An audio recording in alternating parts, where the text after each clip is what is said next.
Halo semuanya, aku Kalisa dan di video kali ini kita akan membahas topik yang sangat penting dalam dunia peramalan data, yaitu bagaimana menentukan nilai alfa yang optimal dalam metode Single Exponential Smoothing atau yang sering disingkat sebagai SES. Topik ini sangat relevan buat kamu yang bekerja dengan data deret waktu, baik itu dalam dunia bisnis, keuangan, logistik, atau bahkan perencanaan produksi. Apa itu Single Exponential Smoothing?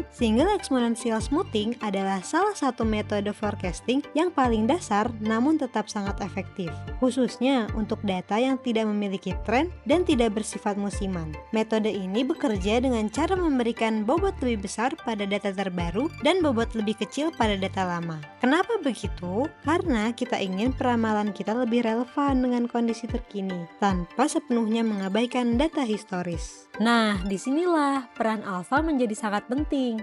Jadi, apa itu alfa? Alfa adalah parameter penghalusan yang memiliki nilai antara 0 dan 1. Nilai ini menentukan seberapa besar pengaruh data terbaru terhadap peramalan. Misalnya nih, jika alfa mendekati 1, itu artinya model sangat sensitif terhadap data terbaru.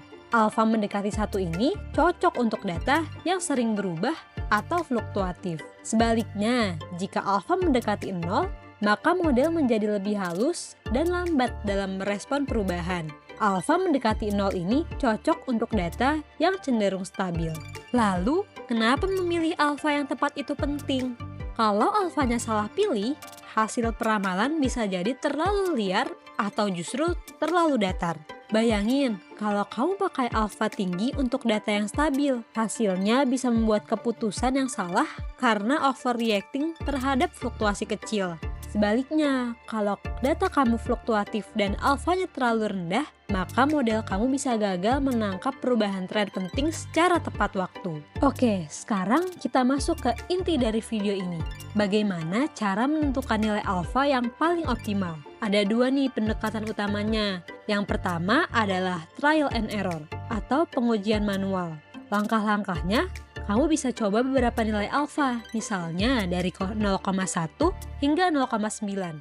Lakukan peramalan dengan masing-masing nilai tersebut. Ukur performanya menggunakan metrik kesalahan seperti MAPE atau Mean Absolute Percentage Error. MAPE ini menunjukkan seberapa besar kesalahan prediksi dalam bentuk persentase. Semakin kecil MAPE, maka akan semakin baik modelnya. Contohnya nih, kamu menggunakan alfa 0,3 dan didapat MAPE 8%. Selanjutnya kamu coba alfa 0,6 dan didapat MAPE 5%, maka alfa 0,6 lebih baik karena memberikan hasil yang lebih akurat. Cara kedua adalah dengan menggunakan tools atau software statistika. Kamu bisa menggunakan Excel dengan Solver, SPSS, atau R dengan Package Forecast. Kamu bisa mengotomatiskan pencarian nilai alfa terbaik. Tools ini akan mencoba berbagai nilai alfa dan memilih yang menghasilkan error terkecil, misalnya berdasarkan MAPE atau MSE-nya. Aku juga punya tips dan catatan penting nih. Yang pertama, tidak ada alfa yang cocok untuk semua data.